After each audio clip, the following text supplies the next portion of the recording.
আসসালামু আলাইকুম, সকলের সালাম। সবাই দেখেন আমরা ছাদের হাতির বানতাছি। মোটামুটি 4 রুমের মতো কমপ্লিট হয় নাই ডাবল জালি হাতির বানতাছি। দেখেন আমরা ভিডিও করছি, কিন্তু আসলে ঘরের কাজ বহুত বড়, বিল্ডিং বড় বেশি, তো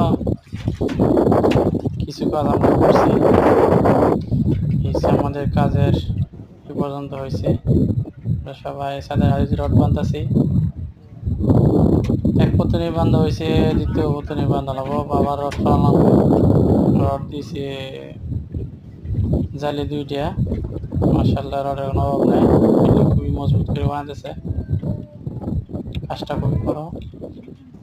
অবশ্যই আপনারা ভিডিওটা দেখলে ভালো লাগলে লাইক ও কমেন্ট শেয়ার করবেন। আর কাজ করার সময় অবশ্যই আপনারা সবাই